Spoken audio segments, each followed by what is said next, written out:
Pero bueno, quiero dar la bienvenida a Victoria Jambi. Ella es psicoanalista, ella es psicóloga recibida ¿En dónde te recibiste, Vicky? En La Plata, en En La La Plata. Plata. En La Plata, una institución muy importante, y bueno, se vino a la zona y está trabajando con nosotros hace ya algún tiempo. Se radica en la ciudad de Cipolletti y hace terapia tanto presencial como virtual. Profesora de la Universidad de Flores. Actualmente está trabajando como analista y como supervisora, así que tiene una experiencia tremenda en diferentes como áreas, ¿no? Así que disfruten la Vicky, y bueno, cualquier cosa que necesiten preguntar, estamos aquí. Vicky, todo tuyo. Dale, muchas gracias, Pablo. Bueno, primero que nada, saludo a todos. Gracias por conectarse un sábado a las 11:30 de la mañana para escuchar psicoanálisis. Se agradece. Así que bueno, voy a empezar con la charla de hoy. La idea un poco de la charla era enfocarla en lo que tiene que ver con un recorrido de la obra freudiana, o mejor dicho, los textos que Freud dedicó a darle fundamentos teóricos a lo que es nuestra práctica, a lo que es nuestra clínica, ¿no? Entonces me parecía un poco los ejes a trabajar tienen que ver un poco con lo que es el trauma, el concepto de trauma, que es un concepto que Freud lo trabaja, sobre todo el primer Freud. Me van a escuchar, yo siempre hablo de los momentos, el primer Freud, el segundo Freud, el tercer Freud, porque no es adrede, me parece que es muy interesante hacer esa distinción porque justamente hay conceptos que Freud en un tiempo los maneja de una manera, en otro tiempo agrega, saca, modifica, conceptualiza de otra manera, entonces es interesante, ¿no? Bueno, justamente el concepto de trauma es un concepto que Freud trabaja mucho, sobre todo en el primer tiempo, lo que sería el Freud de fines de 1800 hasta 1905, más o menos, dándole un aproximado, donde la obra freudiana estaba destinada a conceptualizar el trauma y la histeria. Eran como los dos conceptos que trabajó mucho en ese primer tiempo. Bueno, ya sabrán ustedes que el concepto de trauma después vira empieza a tener como después lo que es un segundo momento freudiano, empieza a tener como otra cara, otra conceptualización y lo va ligando más al orden de lo que es la fantasía. Pero bueno, me estoy adelantando mucho. Pero bueno, el primer eje quería hablar un poco de esto, de lo que es la conceptualización del trauma. El segundo eje vamos a estar hablando un poco de lo que es lo que nosotros en la clínica llamamos el encuadre. Todo lo que hace al encuadre en la clínica con el paciente. Lo que tiene que ver con la regla fundamental es de dónde nace la regla fundamental, ¿no? Tiene su historia la regla fundamental, ahora voy a ir un poco a mencionar un poco sobre eso, y la transferencia, un concepto también sumamente importante, podríamos decir que es la piedra angular de nuestra práctica clínica en psicoanálisis, la transferencia, el concepto de transferencia. Después, otro de los ejes, si me da el tiempo, porque tengo entendido que tenemos 1 hora y media, uno de los ejes que vamos a trabajar tiene que ver con el concepto de repetición, que está bastante anexado al concepto de transferencia. Ustedes saben que si hay uno de los textos que Freud menciona esta relación entre la repetición y la transferencia es en recordar, repetir y reelaborar. Entonces hay ahí como una relación bastante interesante. Y vamos a hablar un poquito del concepto de resistencia, también un concepto muy importante en la clínica psicoanalítica. Y por último, ya para terminar, hablar de lo que es el concepto de angustia, el concepto de inhibición y el concepto de síntoma. Fíjense cómo vamos cambiando al momento de la obra freudiana, porque terminamos con el último momento freudiano, que es después de 1920, que no es menor, ¿no? Porque justamente después de 1920, Freud hace una revisión, hace unos ajustes, podemos pensarlo así, de su teoría, no menor. Entonces, en ese último momento freudiano, vamos a ver Inhibición, síntoma y angustia, texto de 1923. lo que tiene que ver con el desmontaje de la transferencia, que justamente es como la final, como el último tramo final del tratamiento analítico. Freud va a decir, tiene que ver con esto del desmontaje de la transferencia. A eso apuntamos, al desmontaje de la transferencia. Entonces, el último momento freudiano, vamos a terminar con esos textos, un poquito de construcción en análisis. No sé si lo recuerdan, estos textos, construcción en análisis, de donde Freud va a proponer lo que es a qué llama él construcción y a qué llama interpretación, cuando hacemos nuestras comunicaciones al paciente, no es en cualquier momento que uno hace ciertas comunicaciones al paciente, ahí vuelve de alguna manera a darle lugar importante, un lugar que no podemos perder de vista, que siempre que estamos frente a un analizado, están las resistencias, frente a lo que es la cura y frente a lo que es el tratamiento, siempre van a estar las resistencias. Entonces, en ese texto Freud, bueno, justamente cuando hacemos las comunicaciones, bueno, no estamos exentos a encontrarnos justamente con las resistencias, ¿no? Ahí es donde Freud habla de cómo tomamos el sí del paciente, cómo tomamos el no del paciente, qué pasa si hacemos construcciones erróneas. Bueno, ya voy a ir un poco sobre ese punto. Bueno, entonces, para empezar, en este primer eje que les mencionaba y vamos a empezar a hablar del concepto de trauma, el primer texto donde Freud habla de trauma es sobre el fenómeno, sobre el mecanismo de los fenómenos histéricos, que es un texto de 1893, donde Freud va a hablar de la relación entre el síntoma y el trauma ocasionador. Y va a decir que hay un nexo que es intrínseco, que es importantísimo ese nexo entre el síntoma y el trauma ocasionador, y que muchas veces ese nexo es bastante transparente.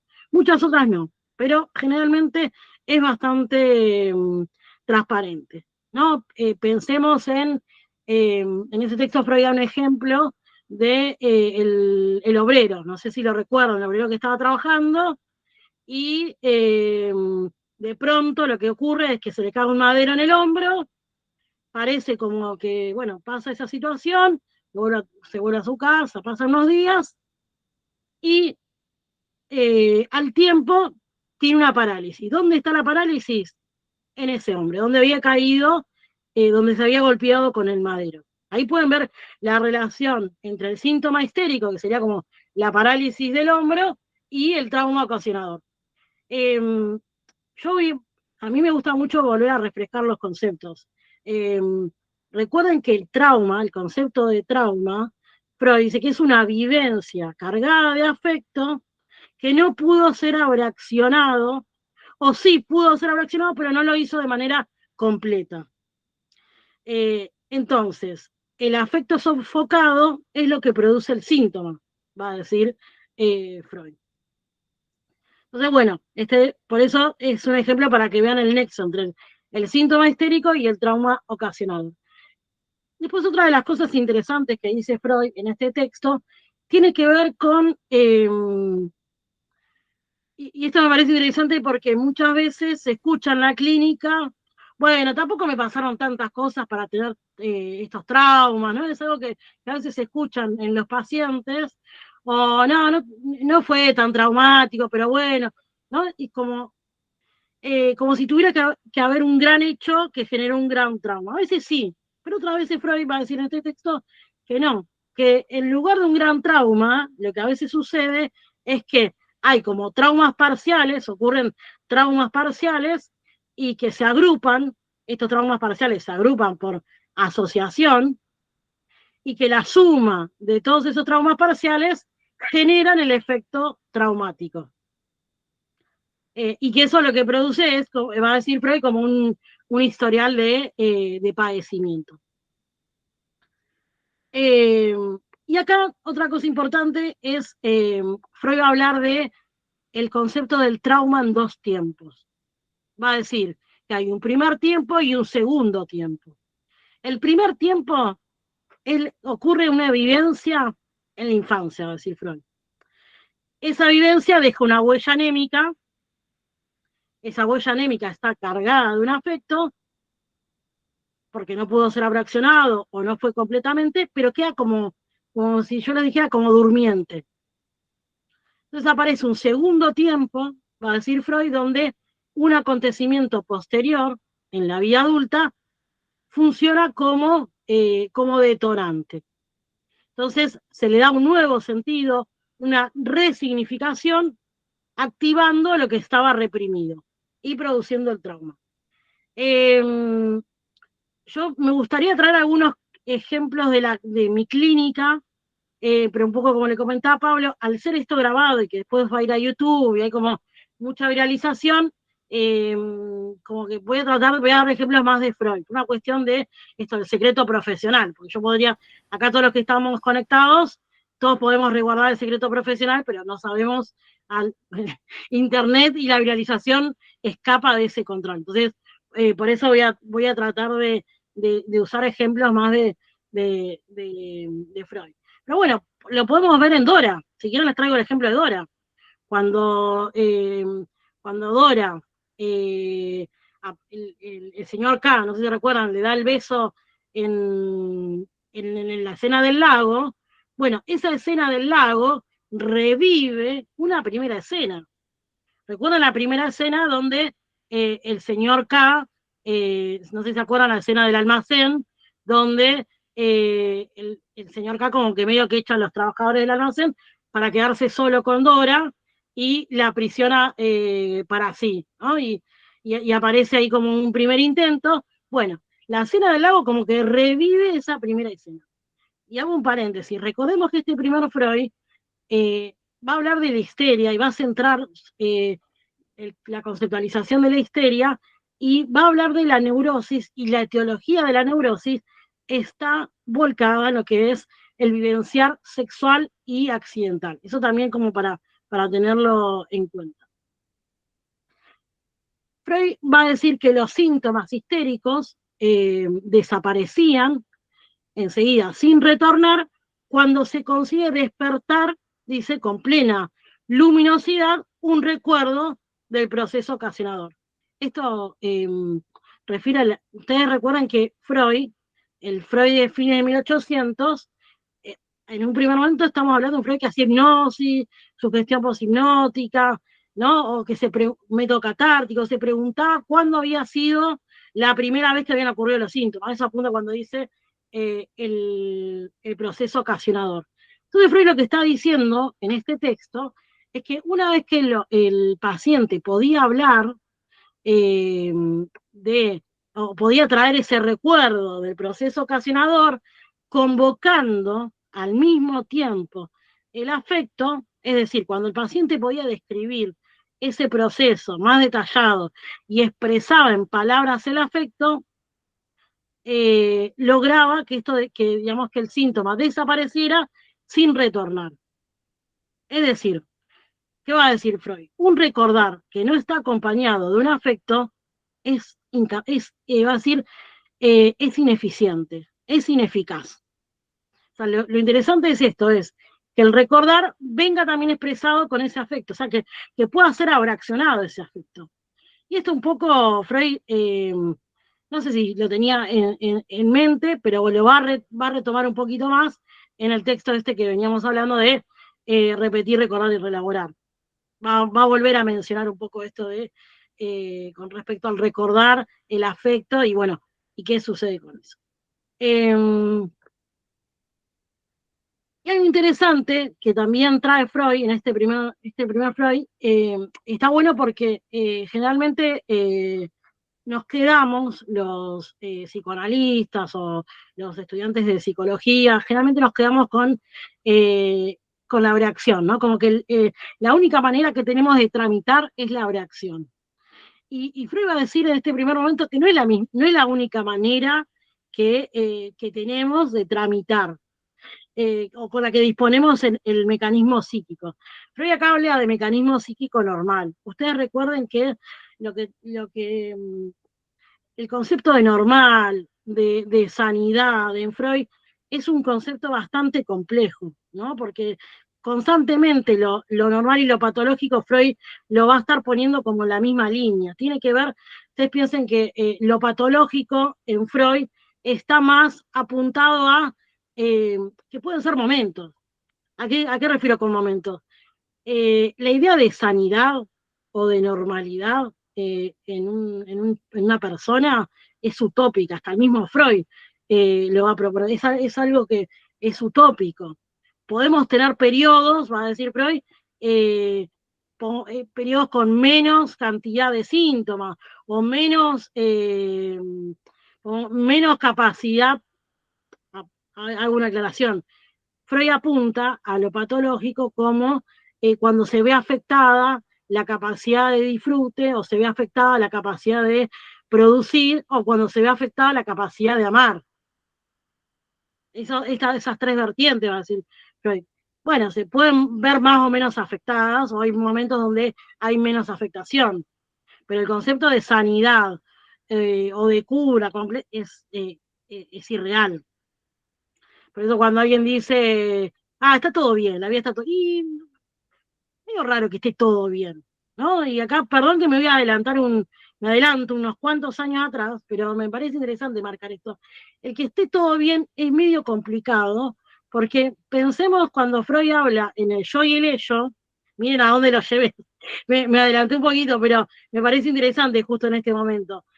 Cuando Freud habla en el yo y el ello, va a decir que el yo es un verdadero almácigo de angustia, lo va a llamar Freud. ¿Por qué va a decir que es un verdadero almácigo de angustia?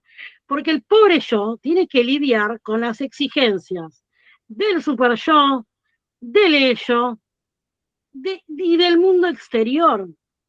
O sea, fíjense con todas las exigencias que tiene que cumplir. Esos tres severos amos, va a decir Freud. Y va a decir que va a fracasar terriblemente en esa tarea. Es imposible poder satisfacer a todos esos amos al mismo tiempo. Entonces, por eso digo que la idea de que está todo bien, y medio raro que esté todo bien. Puede estar más o menos bien. Pero bueno, volviendo un poco me fui un poco, pero volviendo a que no es la oración, no es el único modo de tramitación, Freud va a decir que cuando alguien experimenta un trauma psíquico, eh, ese trauma psíquico entra, como ya veníamos hablando, en asociaciones. Y a veces lo que puede pasar es que en esas asociaciones que entra ese trauma psíquico, eh, se inserte a otra vivencia. Y que esa otra vivencia puede ser una vivencia eh, que sea totalmente contradictoria a la del trauma psíquico. Es decir, el ejemplo que mismo Freud trae en ese texto, un accidente. Dicen, un accidente aparece el recuerdo del peligro, ¿no? Entre el trauma psíquico está el recuerdo del peligro, que bueno, que despertó terror y un montón de cuestiones. Entonces, Freud lo que va a decir que a veces en asociaciones lo que puede suceder es que aparezca otra vivencia contradictoria al peligro. Vino el bombero y lo salvó o lo rescató. Entonces, recuerdan que el bombero lo rescató, entonces inserta otra vivencia.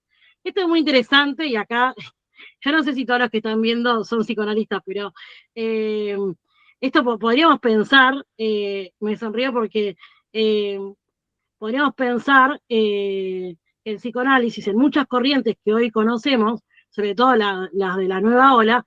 Bueno, hubo una piedra fundamental que dio como los comienzos a las nuevas corrientes, ¿no? Porque esto que acabo de decir no es muy distinto, acá no sé si hay algún colega de la nueva ola, pero no es muy distinto a lo que se piensa cuando la teoría cognitiva conductual propone esto de, bueno, la distorsión cognitiva, entonces pensemos otro pensamiento para desarticularlo, ¿no? Lo pienso en esto, ¿no? Como que, no sé si no se sirvieron un poco de esto que apuntaba Freud. Bueno, eh,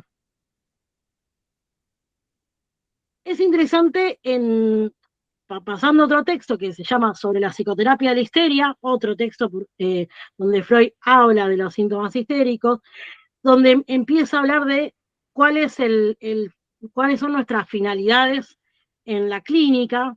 Freud va a decir que es menester que el paciente supere las fuerzas que contrarian el devenir consciente. Cuando Freud habla del devenir consciente, en un primer momento refiere al recordar, está hablando del recordar. Entonces, y ahí es donde Freud va a hablar de cuáles son esas fuerzas psíquicas, que es por una de las primeras veces donde habla de cuáles son las fuerzas psíquicas que contrarian ese recordar. Las resistencias. Ahí es donde Freud habla de la resistencia. Y ahí es donde va a decir que este no saber de los histéricos es en verdad un no querer saber, más o menos consciente. Entonces, ¿cuál va a ser la tarea, va a decir Freud, nuestra? Superar la resistencia mediante un trabajo psíquico. Y fíjense que esto que acabo de decir, no es que Freud lo dice y ya nunca más. Y durante toda la obra va a volver sobre esto, porque ustedes me van a escuchar muchas veces, parezco como, pero no menor, me van a escuchar muchas veces volver a repetir, recordar, elaborar, pero esto lo vuelvo a mencionar. Freud en repetir, recordar, elaborar, vuelve a decir esto de poner luz sobre la resistencia, hacer consciente al paciente de la resistencia. Bueno, ya lo estaba diciendo en 1893. Y en este texto, perdón, y después aparece un texto de 1898 que se llama Tratamiento Psíquico, y acá Freud va a decir que las palabras, fíjense, lo traigo porque es muy interesante que claramente Lacan después, cuando hace su teoría, trabaja sobre este retorno a Freud, seguramente también estaba pensando en este texto cuando habla del concepto de significante. Freud en tratamiento psíquico va a decir, las palabras son buenos medios para provocar alteraciones anímicas en aquel que van dirigidas. Las palabras son buenos medios para provocar alteraciones anímicas en aquel o a quien van dirigidas. Es decir, dice que las palabras pueden eliminar fenómenos patológicos. Esto es sumamente interesante, porque esto es lo que después Lacan va a proponer con el concepto de significante. Cuando decimos le traemos otro significante. Y se me viene un ejemplo, no sé si algunos vieron el video de la paciente de Lacan, que seguramente es muy viralizado el video. Es una paciente que fue paciente de Lacan, y ella cuenta que en varias sesiones como que ella estaba, había una hora del día donde a ella le agarró una terrible angustia, que era una hora bastante particular. Y ahí es donde ella trae que era la hora en la que había pasado, donde pasaba la Gestapo. La Gestapo, bueno. Entonces Lacan tiene lo que hace, se para digamos, del sillón y le hace una caricia. Hace Gestapo, hace el cambio de significante, porque Gestapo y Gestapo, esto de tocar la mejilla, tienen la misma, en francés, no, claramente nosotros en español no, tienen las mismas letras. Entonces lo que hace es cambiar un significante por otro. A esto refiere, hay un alivio ahí.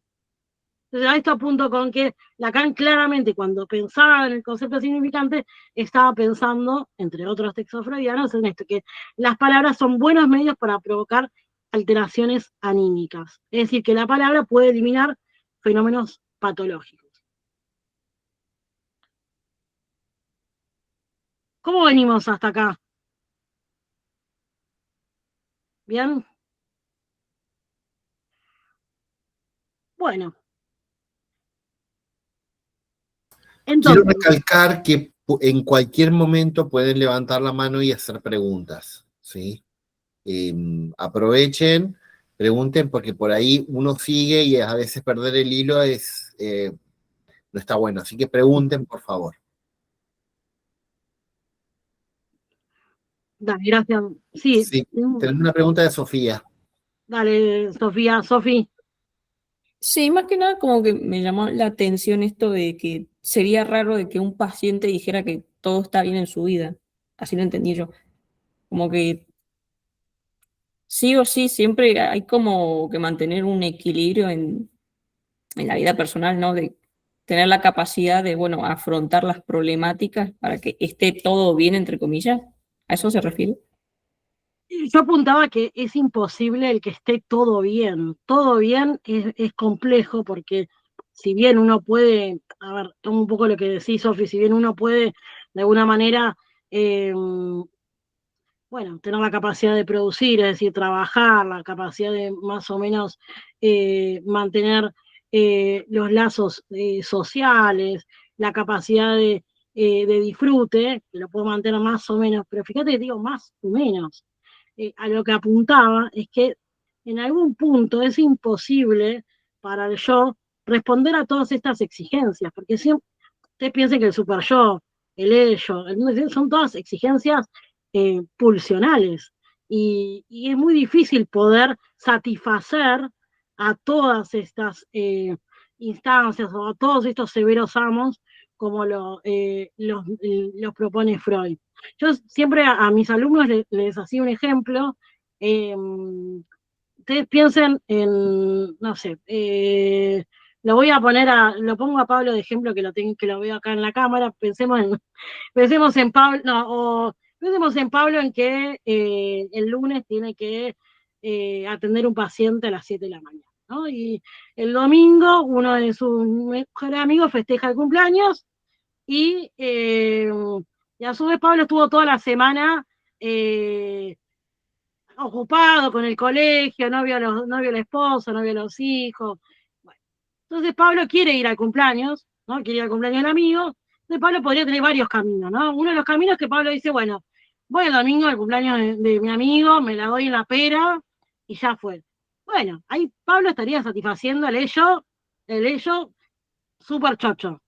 Ahora, la esposa de Pablo re enojada porque no lo vio en toda la semana.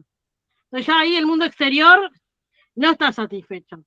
Y después que el lunes a las 7 de la mañana tendría que estar despierto a las 5 porque, para que estén todas las neuronas funcionando para atender, ahí el super yo claramente no está satisfecho.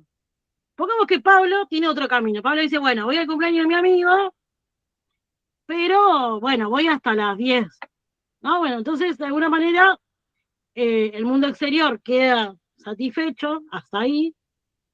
Eh, sí, queda más o menos ahí. El ello queda insatisfecho, porque el ello por ahí quería quedarse hasta las 3 de la mañana bailando. Y el super yo queda ahí. Bueno, satisfecho, pero no del todo. Otro camino, hay un montón, pero otro camino. Pablo dice, no voy. La verdad no voy a cumpleaños de mi amigo. El lunes tengo que atender temprano. No estuve en toda la semana con mi esposa, con mis hijos. Bueno, ahí podríamos decir que el super yo está súper satisfecho. Ahora, el amigo dice, che, Pablo, somos amigos hace 30 años, no venía a mi cumpleaños. Ahí el mundo exterior no está del todo satisfecho. Y el ello ni hablemos. Esto a modo de ejemplo. Ven cómo de alguna manera, siempre alguno de esos amos va a quedar insatisfecho. Por eso a eso apuntaba con que esté todo bien y es bastante utópico. Puede estar más o menos bien, pero siempre alguna exigencia va a quedar insatisfecha y con respecto a la capacidad de rendimiento y de disfrute, bueno, también hay momentos donde va a haber más y otros momentos donde menos, ¿no? Cuando hay estallidos libidinales y ahí, o lo que es más los síntomas, pongo porque por ahí se viene más a lo práctico, pacientes donde hay más síntomas obsesivos y esos síntomas devienen en inhibiciones y bueno, la capacidad de rendimiento muchas veces se ve afectada. No sé si respondí a tu pregunta, Sofía. Sí, sí, ahí me quedó más claro. Gracias. De nada. Bueno, entonces, ya estamos en un segundo momento freudiano, en Sobre psicoterapia, texto de 1905. Freud va a decir que la terapia analítica no busca agregar ni introducir nada nuevo, más bien restar, retirar. Es decir, de alguna manera, acá Freud habla del síntoma, de los síntomas patológicos, va a decir que de alguna manera lo propone como meta la eliminación, pero después esto lo va a reformular, así que tómenlo con pinzas. O sea, no es que lo va a eliminar, pero después va a decir que no es como la meta, o sea, que se va a dar por añadiduría la eliminación de los síntomas. O sea, el tratamiento analítico en su proceso va a traer a consecuencia que obviamente que se eliminen algunos síntomas, algunos síntomas. Algo muy interesante que propone en este texto, que a veces pasa en la clínica actual, tiene que ver con, ya Freud decía en 1905 que el psicoanálisis, y esto quizás lo pongo a todo, lo extiendo a todas las corrientes, no es aplicable a personas que no se sientan llevadas a terapia. Es decir, ya Freud en 1905 estaba diciendo que la terapia, si el paciente es llevada por otros, no va a funcionar. O sea, el paciente tiene que venir porque él cree que tiene un padecer.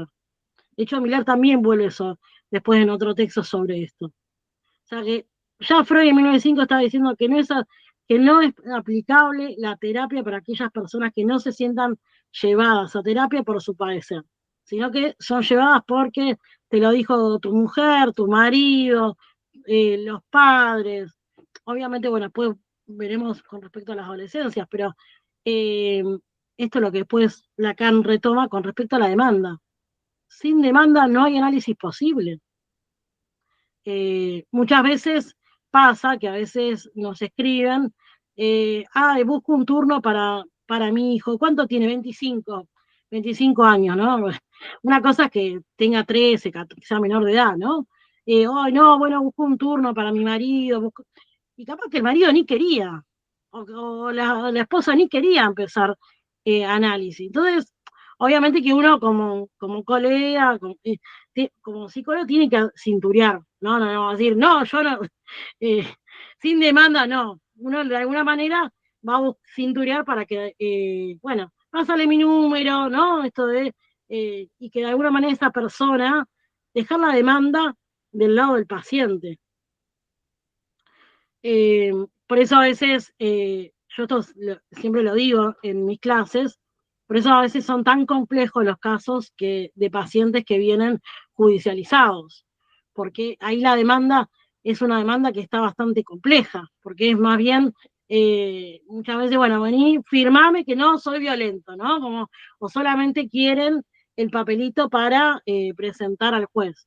Entonces, por eso, ya Freud hablaba de que la importancia de que el paciente sea llevado a terapia por su padecer y no porque lo manda a otro.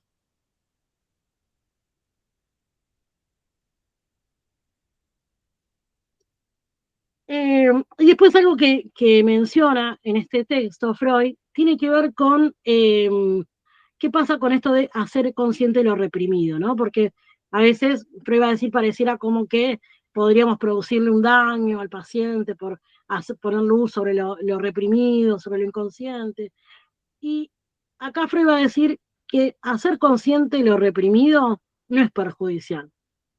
Es decir, el impacto que puede llegar a tener esto, que puede ser anímico, somático, de una idea cuando se hace consciente, dice, es mucho menor que cuando actúa de forma inconsciente.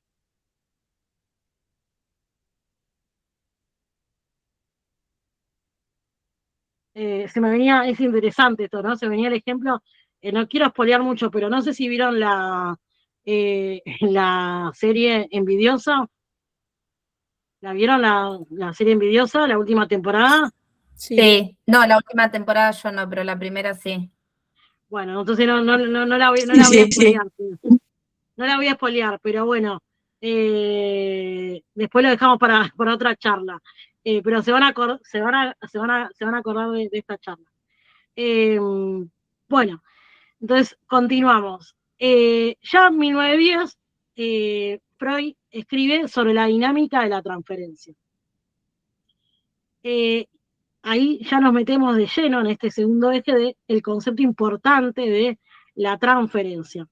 Concepto para Freud fundamental, ¿no? Que sin transferencia no hay análisis posible, va a decir Freud.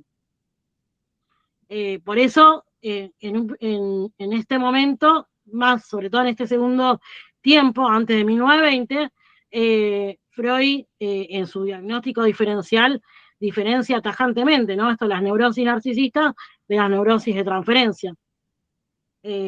Por eso, y que en algún momento lo voy a mencionar, Freud hacía hincapié en las entrevistas preliminares, justamente para saber si un paciente, cuando habla de las neurosis de transferencia, habla de aquellos pacientes que pueden ejercer la transferencia. Neurosis obsesiva, histeria, fobia. En el caso de lo que es la psicosis, como no pueden hacer transferencia para Freud, bueno, no pueden ser sometidos al análisis. Entonces, por eso es tan importante para Freud la transferencia. Esto en Freud, y si lo volcamos a el consultorio, para que no se queden con esta idea, no es que los psicoanalistas no trabajan con la psicosis, no, depende qué corriente dentro del psicoanálisis ejerza ese psicólogo, ¿no? Ahora creo que no sé si hay algún, o por ahí todavía no me crucé sí en Buenos Aires, pero acá en la región no me encontré con ningún freudiano ortodoxo. Generalmente, en su mayoría, son freudianos lacanianos. Si son freudianos lacanianos, claramente la psicosis la atendemos porque, bueno, Lacan le da una vueltita más al concepto de psicosis y Lacan dice sí se puede, claramente que se puede abordar clínicamente la psicosis. Entonces, bueno, volviendo sobre la dinámica de la transferencia, Freud va a hablar de la transferencia y va a decir que saben que es el depósito de emociones inconscientes, reprimidas, libidinales, ¿no? Ese es como el concepto que propone de transferencia. Va a decir que toda persona tiene una disposición innata, ¿no? Que esta predisposición que se construye desde la infancia. Dice, como una manera determinada para ejercer la vida amorosa. Básicamente está diciendo para investir libido en los objetos de amor. A eso está apuntando, a los objetos de amor, al mundo exterior. Es una predisposición ya que se va construyendo desde la infancia, ¿no? Y que esta manera, o estos objetos que va a investir libidinalmente, va a decir Freud, no son cualquiera y no son en todas las personas los mismos, sino que cada uno tiene un cliché, que es una serie. Un poco como les traigo el ejemplo del hombre de los lobos. No sé si recuerdan el hombre de los lobos. ¿Alguno lo recuerda? Sí. Ahí escuché un sí. Mayra, Sí, ¿no? yo sí, sí. Bueno, en el hombre de los lobos, vieron que los objetos de amor que va eligiendo el hombre de los lobos son todos, entran en la misma serie. Freud hace una lectura de que el hombre de los lobos queda como ahí como capturado, preso de la escena primordial, de haber vivenciado el coito de los padres, de haber vivenciado la posición en la cual estaba su madre en el momento del coito. Entonces, los objetos de amor que el hombre de los lobos elige van en esa serie. Mujeres que, va a decir Freud, que tienen una posición menor a él intelectualmente, económicamente, de servidumbre, no solamente por haber visto a su madre, sino que también Freud pone en el hombre de los lobos que había una disputa de Sergei con respecto a la hermana. No sé si recuerdan que Sergei en la familia era visto como el papá decía que parecía la mujer de la familia y que la hermana era el varón. ¿Por qué? Porque en la época, no olvidemos la época en la que estamos hablando, 1914, porque se publica en 1914 el texto del hombre de los lobos, entre 1914 y 1918, en esa época la inteligencia era un rasgo para el varón. O sea, ser inteligente era un rasgo masculino, no femenino. O sea, fíjense los años que estamos hablando. Entonces, la valentía también era un concepto, un rasgo que era un rasgo masculino, no femenino.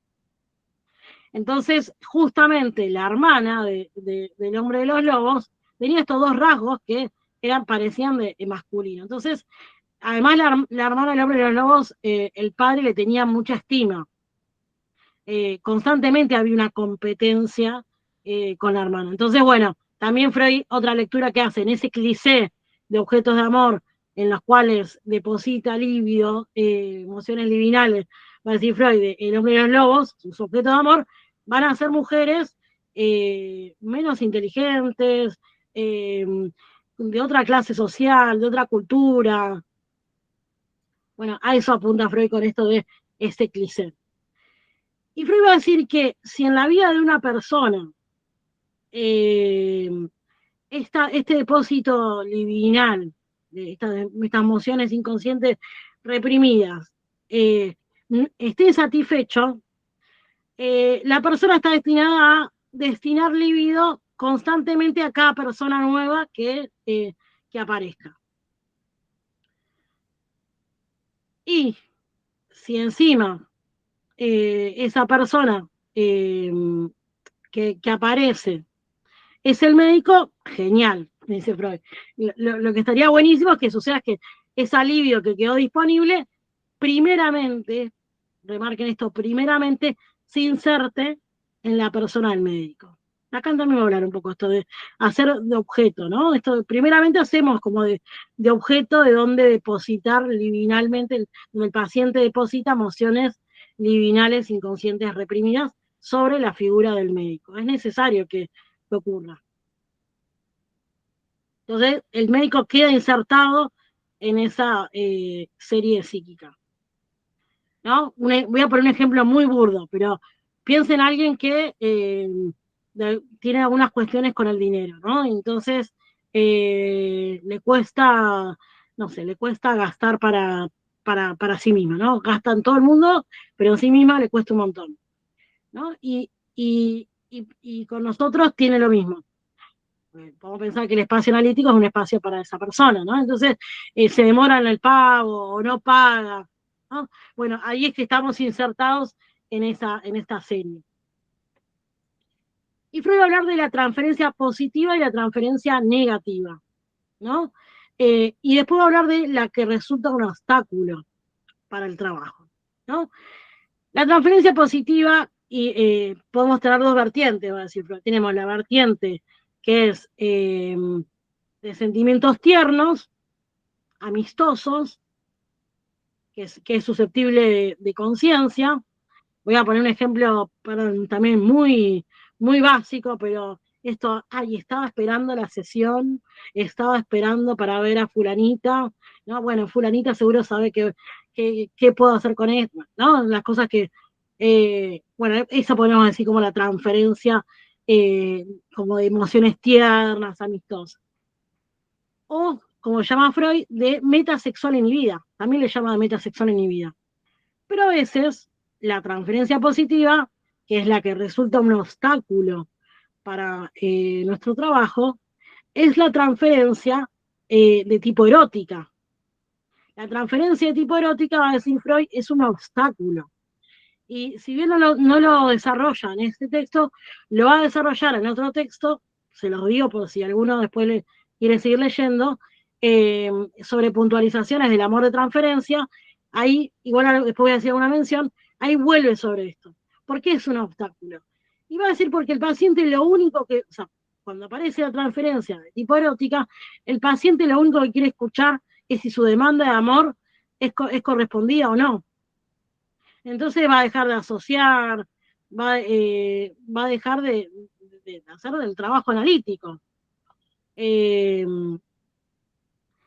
Esto yo siempre en clases con los alumnos les suelo hacer este ejemplo. Cuando a uno le gusta a alguien, sobre todo en un momento, no le va a decir, no, la verdad la estoy pasando re mal, soy no le va a tirar todos los mambos, ¿no? Como dicen los chicos ahora. Entonces fíjense si la transferencia de tipo erótica con el analista, y claramente hay un cese de la asociación. Por eso es un obstáculo. Y después está la transferencia de tipo negativa, que es la transferencia hostil. Y la transferencia hostil puede ser, no necesariamente es un obstáculo. De hecho, muchas veces hay pacientes que vienen descreídos del psicoanálisis y trabajan mucho mejor que pacientes que dicen, no, a mí la verdad que Rolón me encanta, yo re fan del psicoanálisis, y después no asocian, después son los primeros que las resistencias están al por mayor. Sí es un tema cuando esa hostilidad, no sé, de pronto dejan de venir interrumpen el tratamiento, o bueno, hay temas con el pago, que ni siquiera sería una traba para el tratamiento en sí. Y Freud va a decir que que hay que leer la transferencia de tipo erótica y la transferencia negativa, son dos muestras de cómo influyen las resistencias.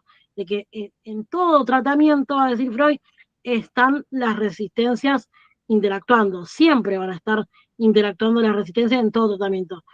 No es que, listo, vencemos porque a veces está como el concepto de, bueno, listo, vencemos la resistencia y ya está. No, las resistencias van a estar siempre. En todo el tratamiento van a estar las transferencias, la resistencia. Por ejemplo, cuando uno, y esto también lo propone Freud, cuando uno está cerca del núcleo patógeno, Freud ¿qué dice? Bueno, uno tiene que hacer como una especie de zigzagueo, porque si yo voy directo al núcleo patógeno, tuki, levanto de nuevo la resistencia. Entonces a veces lo que pasa, que uno puede estar cerca del núcleo patógeno, ¿y qué pasa? No hay un parate en la ocurrencia, ¿no? Entonces el paciente deja de asociar en una sesión, ¿no? Bueno, uno le hace una intervención a una pregunta, no se me ocurre nada. Bueno, ese no se me ocurre nada es porque claramente estamos muy cerca del núcleo patógeno y se levantaron la resistencia. Después voy a agregar un poquito sobre esto. Después Freud va a hablar de la contratransferencia. Y esto es muy interesante porque es algo de lo cual se habla o se habla poco, que tiene que ver la contratransferencia con esto que el influjo que el paciente ejerce sobre el sentir inconsciente del médico, ¿no? Es decir, el conjunto de estas manifestaciones del inconsciente, o sea, todos esos depósitos de emociones liminales reprimidas que el paciente volcó sobre el analista, bueno, ¿qué pasa al analista con esto? Entonces ahí es donde aparece la contratransferencia, va a decir Freud. Que Freud dice que es un obstáculo a ser superado. No estamos exentos de la contratransferencia. No está mal hablar de la contratransferencia, no es como un tabú. No, puede pasar. Yo siempre pongo un ejemplo, esto, ¿no? Cuando por ahí hay pacientes que, siempre pongo un ejemplo de una profesora mía de la facultad, que ella contaba, por otra cosa, pero me parece interesante esto, ella contaba que tenía un paciente que le daba sueño, y el paciente lo cambiaba de hora, lo ponía a la mañana, lo ponía a la tarde, lo ponía a la tardecita, a la noche, o sea, cualquier sea el horario que lo cambiaba a este paciente, le daba sueño. Bueno, efectivamente, quizás algo de lo que estaba depositando ese paciente, bueno, le generó la contratransferencia a ese analista. Vaya a saber qué. ¿No? Por eso es muy importante, y Freud lo va a decir en otros textos, es muy importante el análisis personal. Es decir, nosotros los psicólogos tenemos que analizarnos. Analizarnos y la supervisión son dos patas sumamente importantes, porque si no nosotros no vamos a advertirnos de la contratransferencia. Otro ejemplo me pasó el año pasado en un grupo de supervisión. Bueno, una colega que, no voy a hablar del caso nada, pero bueno, lo que quiero ejemplificar es, una colega estaba con que el paciente era perverso, que era perverso, que era perverso, que era perverso, y la verdad que yo y otros colegas que estábamos ahí, no estábamos escuchando ahí un discurso perverso, no se escuchaba un discurso perverso. Bueno, había algo de lo que decía ese paciente que a ella le resultaba incómodo, le generaba angustia. Entonces, ¿qué pasaba? Esa contratransferencia se le estaba haciendo un obstáculo a la escucha. Que en realidad no, después al otro encuentro nos dijo, no, la verdad que, bueno, lo vi con mi analista también y bueno, lo trabajó y era una neurosis obsesiva. O sea, imagínense cómo puede ser un obstáculo la contratransferencia. Podemos tener un error diagnóstico, ¿no? Está poniendo como un ejemplo como muy, muy extremo. Entonces, la contratransferencia es un problema cuando traba la atención flotante. ¿Cómo estamos con el tiempo? ¿Estamos bien? Me falta. Tenemos 10 minutos, Vicky. Bueno, meterle candela. Bueno, entonces, quiero que se queden con esto, que el manejo de la transferencia, y esto lo va a plantear Nacio, otro libro hermoso que se lo súper recomiendo, que es El placer de leer a Freud, va a decir que el manejo de la transferencia requiere no solamente destreza del analista y la experiencia, sino que también una constante autopercepción de nuestros propios fantasmas que atravesamos en la escucha. Es decir, el instrumento del psicoanalista no es solamente su saber, sino que también es estar advertido de nuestro propio inconsciente, porque nuestro propio inconsciente es el único medio del que disponemos para captar el inconsciente del paciente. Y esto Freud lo va a tomar, lo va a decir en Consejos al Médico. ¿No? Cuando Freud habla de Consejos al Médico, otro gran texto de Freud de 1912, donde habla justamente de lo que hace al encuadre, ¿no? Que tiene que ver con esto. Nuestra escucha, ¿no? Así como nosotros impartimos la regla fundamental, esto diga todo lo que se le venga a la cabeza sin hacer omisiones, sin hacer censura, ¿no? Bueno, Freud va a decir, esa misma regla fundamental, que fue la regla que de alguna manera le dio vida al psicoanálisis, porque vino con la asociación libre. Ustedes recuerdan que la asociación libre es lo que le da vida al psicoanálisis, donde Freud se despega de la hipnosis y hace su propia técnica. La regla fundamental también la tenemos que impartir en nosotros. Entonces va a decir que es necesaria la atención pareja mente flotante. Yo a mis alumnos siempre les pongo el ejemplo, piénsenlo como si fuera un dron. ¿Vieron? El dron va como, no posa nada ni fija la atención en nada en particular. Es una escucha en el todo, ¿no? Sin hacer, porque si nosotros fijamos en algo, dijo la abuela, listo, dejamos de escuchar el resto. Entonces, la regla fundamental en Consejo al Médico dice, también la impartimos para nosotros.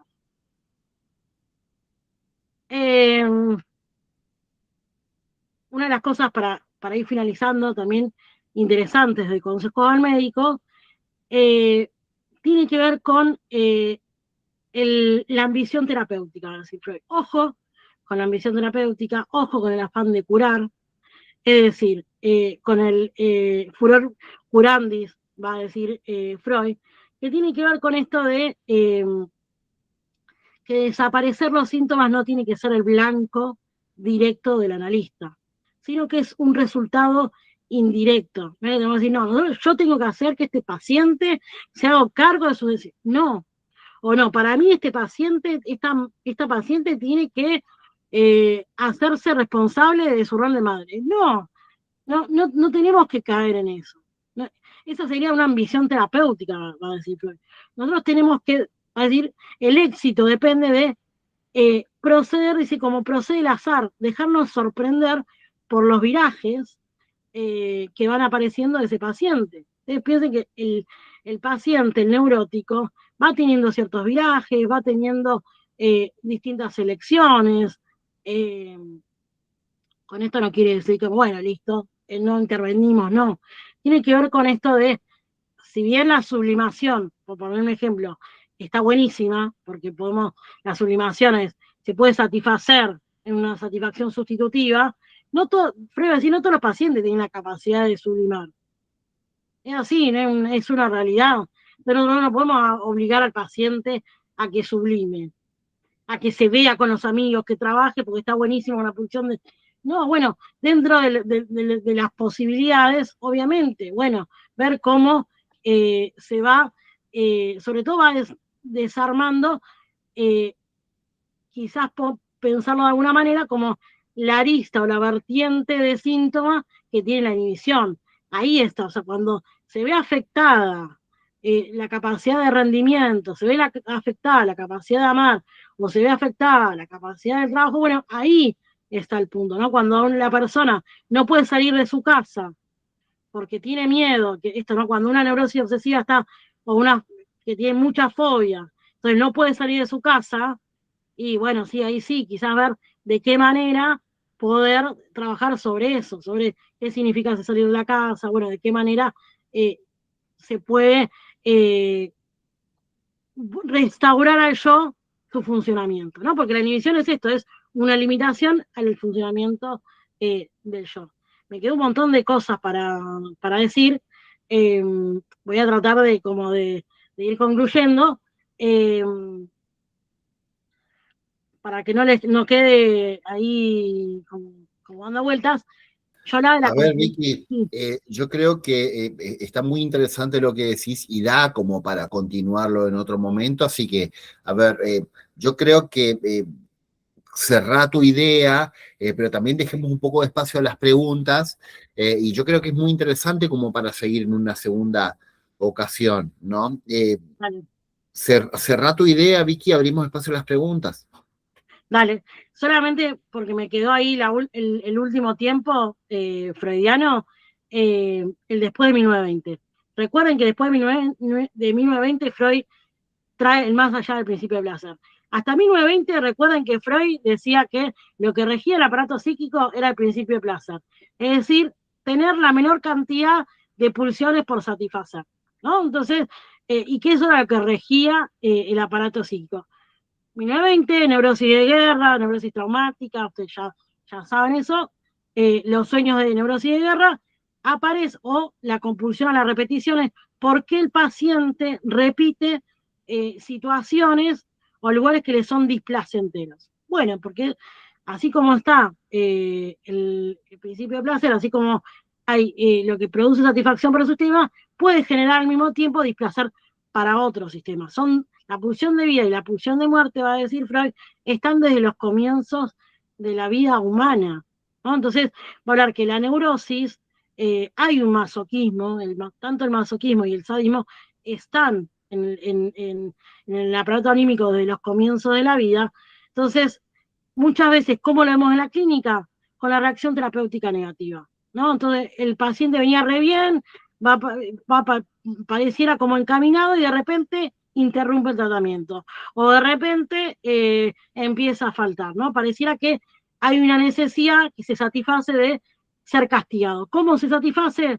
Bueno, padeciendo la enfermedad. Entonces, eh, para ir terminando, sobre lo que tiene que ver con el final de análisis, Freud va a decir, vuelvo un poco sobre lo que tenía que ver con la transferencia,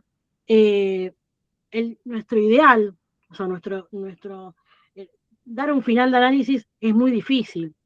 Y acá hay algo como que en las otras corrientes bueno, nos pelean y y ustedes no le dan nunca, ustedes los tienen hace 40 años.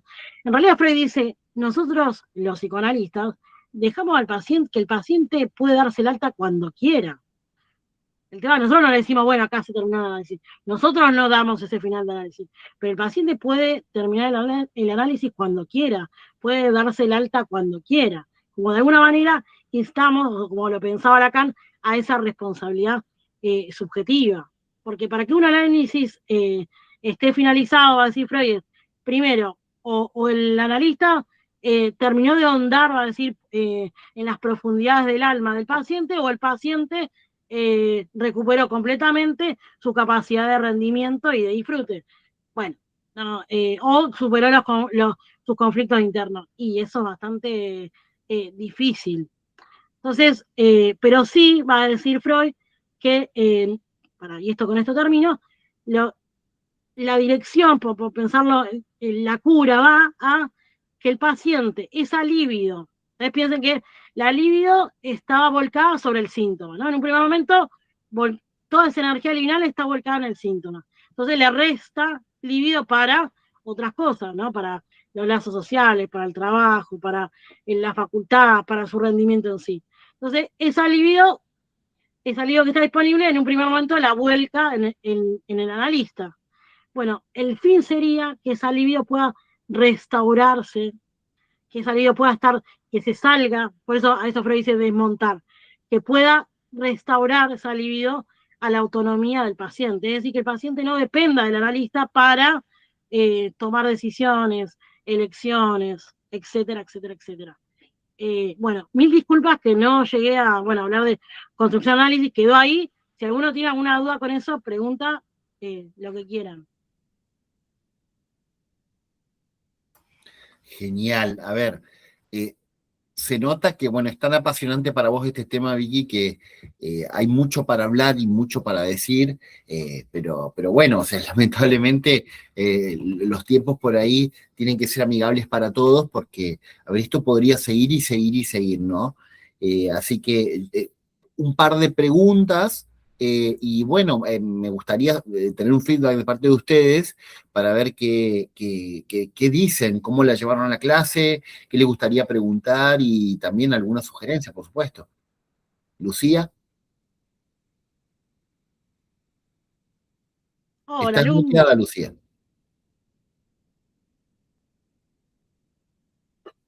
Estás muteada. Lucía, estás muteada. No se te escucha. Ay, Ahí está, perdón. ahí está. Ahí está. Yo ya tuve a la profe Vicky, así que en la UFLO, así que como siempre las charlas de ella son muy interesantes y sé que le gusta mucho también, pues siempre se explaya y, y la verdad que estuvo muy, muy interesante. Y como dijo ella, capaz quedó mucho por decir, pero bueno, se nota lo apasionada que es y nada, estuvo muy interesante y la verdad es que es la primera vez que participo en una charla así y la verdad que está muy bueno que puedan dar estos espacios. Gracias, Lu, qué lindo verte. Buenísimo, buenísimo. ¿Alguien más quiere participar? Sí, Leonel. Sí, ¿qué tal? Un gusto, buenas tardes. También para agradecer a Victoria, yo entré tarde por cuestiones de trabajo, no podía llegar en tiempo y forma, así que lamento que me perdí la primera media hora. Y bueno, gracias también por toda la información y bueno, que se nota también que hay mucha pasión en lo que decís, pero que de todas formas, bueno, por otro lado no se puede decir todo y siempre queda algo por decir, ¿no? Así que siempre quedarán otros seminarios para poder escucharte. Gracias. Gracias, Leonel, tal cual. NASA. Bueno, yo quería agradecerle a Victoria también por la pasión que le pone y me encantó la forma de explicar y los ejemplos cotidianos que lo hacen mucho más fácil de entender, sobre todo para, por lo menos en mi caso que soy estudiante. Así que nada, espero próximos encuentros. Bueno, gracias, Nazarena. Buenísimo, buenísimo. ¿Alguien más quiere aportar algo? Acá dice Agustina, me parece genial volver a aquellos conceptos que son tan lejanos pero tan cercanos a la vez. Muy linda convocatoria, Vicky, no tengo micro. Gracias, Agus. Bueno, quiero para cerrar esta cuestión, primero muchas gracias a todos por asistir, segundo quiero dar un anuncio. El viernes que viene, el viernes 12, va a haber un Ateneo muy interesante que están todos invitados. También Vicky sobre EMDR, es una técnica de trauma que hay muy poco en la región y está muy buena, muy buena. Realmente van a recibir en el día de hoy, ahora después del Ateneo un rato más tarde, van a recibir el mail de la convocatoria. Por favor, asistan, el equipo de formación está haciendo ateneos mensuales. La verdad que van a estar muy buenos, así que les digo que aprovechen, estén siguiéndonos en nuestras redes, CEPAPSO, CPABZO, por favor síganos, los que no son de acá inclusive, van a tener formaciones gratuitas, charlas con profesionales, y va a estar muy bueno, de verdad, nos encantaría bueno, que asistan permanentemente a estas charlas. Muchas gracias por asistir. Y bueno, a ver, Vicky, por favor, decid dónde podemos encontrarte, escribí tu correo electrónico, alguna red social para que puedan contactarte. Va a estar muy bueno. Por favor. Bueno, mi correo electrónico es victoriayambi@gmail.com Por favor, y escribilo, Vicky, así tienen los chicos. lo escribo.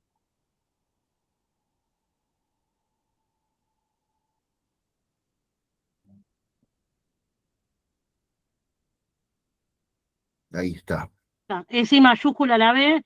Si alguno tiene alguna consulta, me quiere escribir por algún libro o algún texto, me lo pregunta por ahí. Bien, bien, chicos. Bueno, entonces, muchas gracias a todos por asistir, muchas gracias, Vicky, la verdad que fue muy claro. Hasta para mí, que entiendo poco de psicoanálisis, decidí dejar el psicoanálisis al mismo momento que dejé la facultad ya hace varios años, pero la verdad que me quedó muy claro muchas cosas. Y bueno, vamos a ir viendo que si bien el psicoanálisis es algo que se hizo hace más de 100 años, tiene un montón de cosas actuales que hoy en día en la psicoterapia, en otros tipos de corrientes terapéuticas, se sigue descubriendo y se sigue constatando, así que no es algo desactualizado, sino que se debe poner en diferentes aspectos y diferentes contextos que, bueno, está muy bueno. Muchas gracias a todos. Funciona, Juan. ¿Cómo? Lo viejo funciona, Juan, dice el Eternauta. Sí, buenísimo. Así que muchas gracias, me encantó escucharte, al igual que seguramente un montón de los colegas. Y bueno, nos vemos, si quieren, el viernes que viene para este Ateneo de MDR, que va a estar fantástico, así que no se lo pierdan. Y bueno, que tengan muy lindo fin de semana. Igualmente a todos. Gracias. Vale. Muchas gracias. Chao. Gracias. Gracias a todos. Chao. Muchas gracias.